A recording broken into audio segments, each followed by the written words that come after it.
अस्सलामुअलैकुम नाजरीन, ज़िशान पाकिस्तानी प्रोडक्शन के साथ मैं हूं तूबा मतीन। खबर शामिल करते हैं कराची से। अजीज तहरीकी साथियों, अस्सलाम वालेकुम। साथियों, 48 आवर्स कबल मैंने एक अपना स्टेटस अपडेट किया फेसबुक पर कि 48 आवर्स बहुत अहम, और उसकी कुछ वजूहत भी थी और वो कुछ चीज़ें थी ऐसी जो 48 आवर्स में तय होनी थी और ऑलमोस्ट 90% हो भी गई हैं। थोड़ा सा टाइम इसमें मैटर कर रहा है, टाइम फैक्टर थोड़ा सा है और डेफिनेटली वो चीज़ें थोड़ी सी आगे बढ़ गई हैं और टेकिंग टाइम। एनीवे, बात यह है कि साथियों को मैं कुछ बातें अहम बताना चाह रहा हूँ जो साथियों की नॉलेज में होनी चाहिए कि व्हाट इज नेक्स्ट। साथियों, कोई ऑलमोस्ट 3 साल से ज़्यादा हो गया है हमें मरकज़ से अलग हुए हुए और एक ख़ास जिसे कहते हैं कि स्लोगन के साथ कि एक करप्शन फ्री और एक साफ सुथरी MQM हमें बनानी है।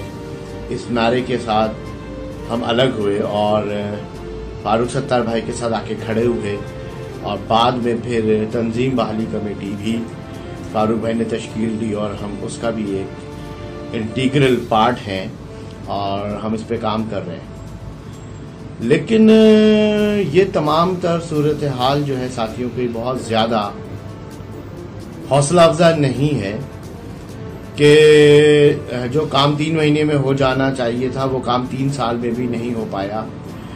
और मैं आप तमाम लोगों से ये बात करना चाह रहा हूँ कि अब ये टाइम आ चुका है कि नाउ एंड नेवर, यानी कि अभी नहीं तो फिर शायद कभी नहीं, फिर वाकई बाज लोगों के मुताबिक MQM को दफन कर दिया जाएगा।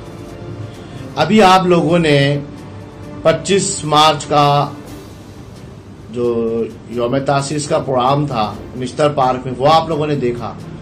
फिर यकीनन आप तमाम साथियों की जो है वो नजरें हैं इस बात पर कि जो 26 मार्च का प्रोग्राम हुआ PIB ग्राउंड में, वो भी आप लोगों ने देखा।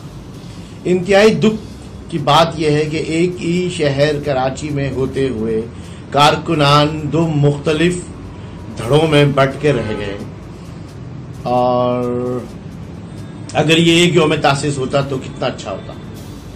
इसका नुकसान जिम्मेदारों को नहीं हो रहा, मुझे जो बात मैं आप लोगों से करना चाह रहा हूं, इसका नुकसान कारकुनान को और आवाम को हो रहा है।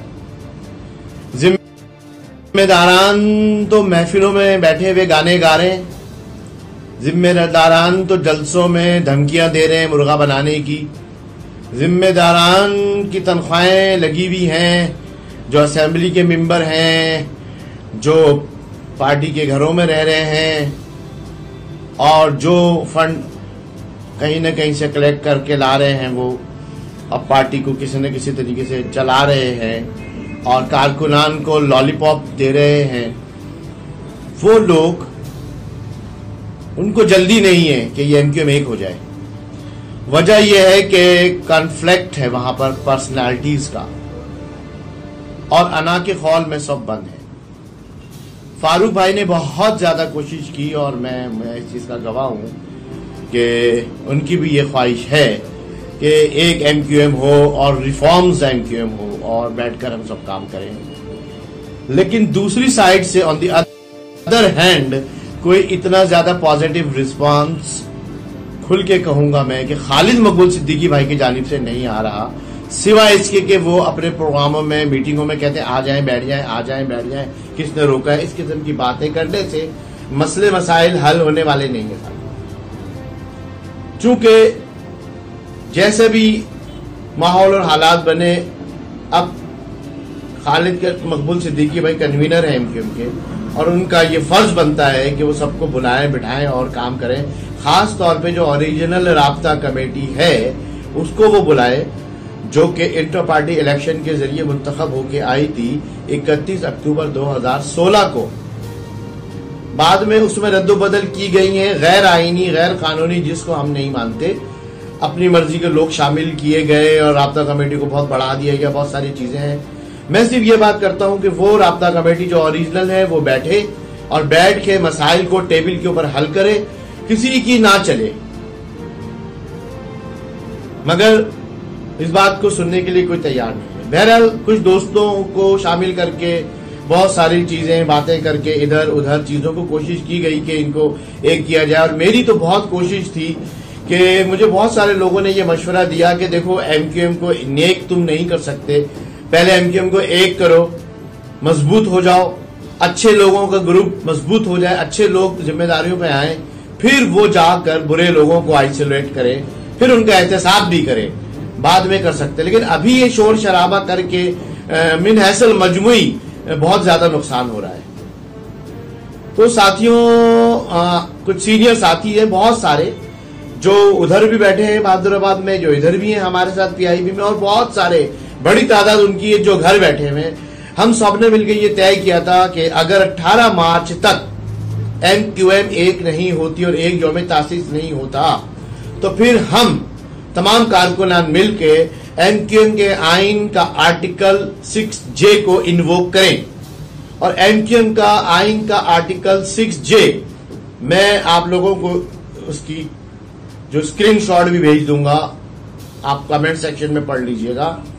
आइन का आर्टिकल 6J कहता है कि आइन एमक्यूएम का ये इजाजत देता है कि इंतहाई ऐसे हालात में जब मामला तय ना हो रहे हो तो जनरल वर्कर इजलास को बुलाया जा सकता है, और उस इजलास की हैसियत जनरल असेंबली जैसी होगी, जिसमें अहम फैसले विद द पावर्स, उसमें ये वर्ड लिखा है with the powers, general assembly ये फैसले करेगी कि इंटरिम एडहॉक और रूल्स में आइन में तब्दीलियां करके एमक्यूएम को सही करें, एडहॉक इंटरिम सेटअप बनाए, इंक्लूजन और एक्सक्लूजन ऑफ जिम्मेदारान करे, इवन दे आर इलेक्टेड और नॉन इलेक्टेड ऑफिस बियरर्स।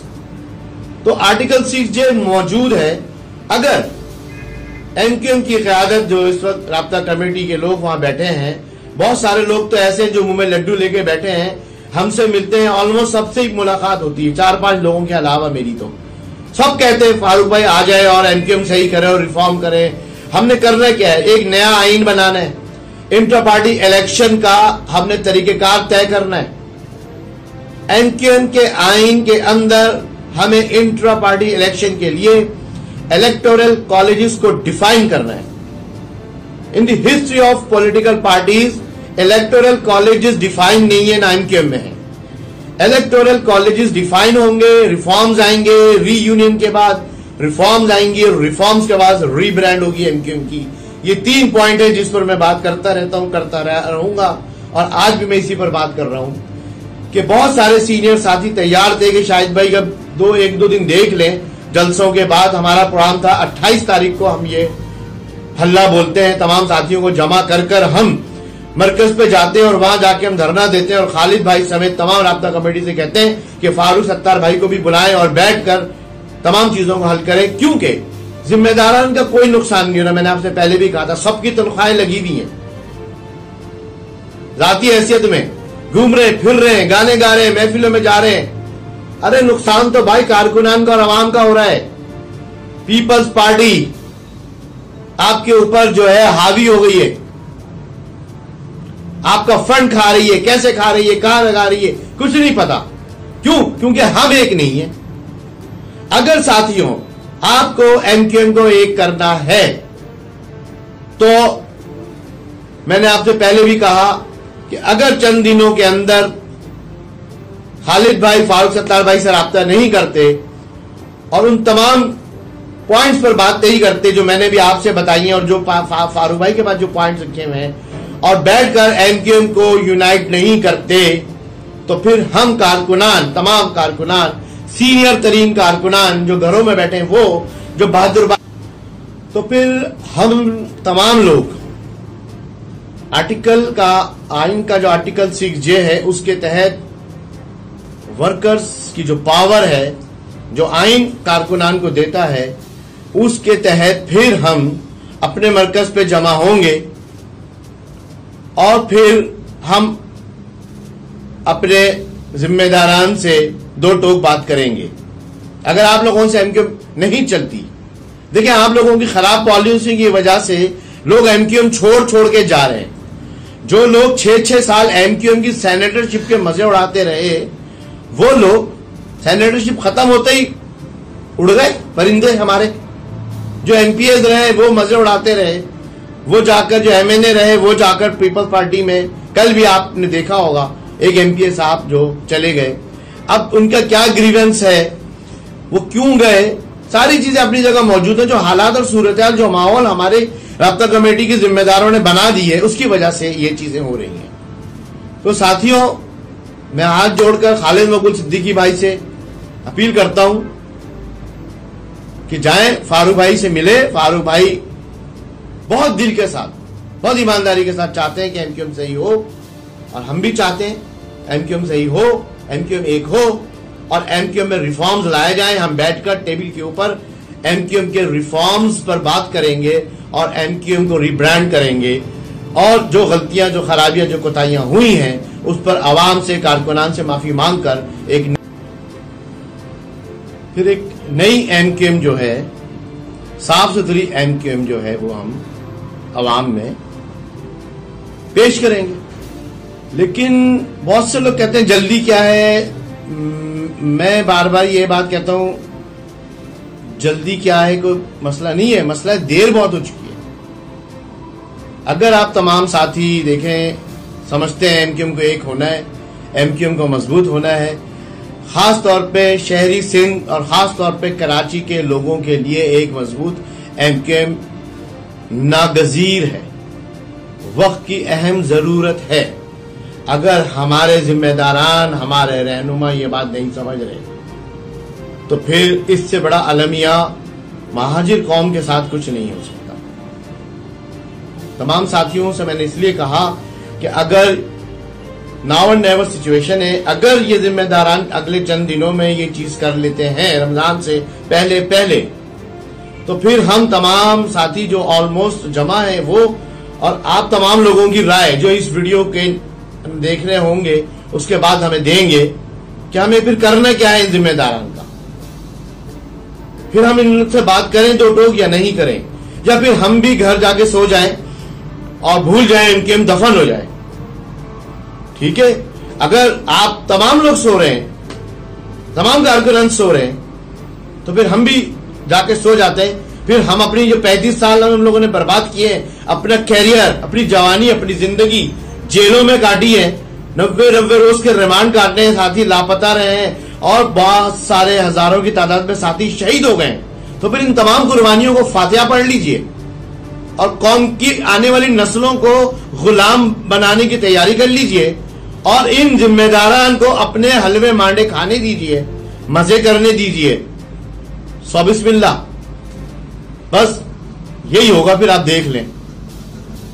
मैं तमाम साथियों से आखिर में हाथ जोड़कर ये गुजारिश करता हूं कि अगर आप लोग चाहते हैं कि हम सही हो जाएं, तो इसका क्या हल है। अगर जिम्मेदारान नहीं बैठ रहे तो फिर इसका क्या हल है, आप मुझे बताएं। और खालिद मकबूल भाई से मैं कहता हूं कि मिट जाएगी मखलूक तब इंसाफ करोगे,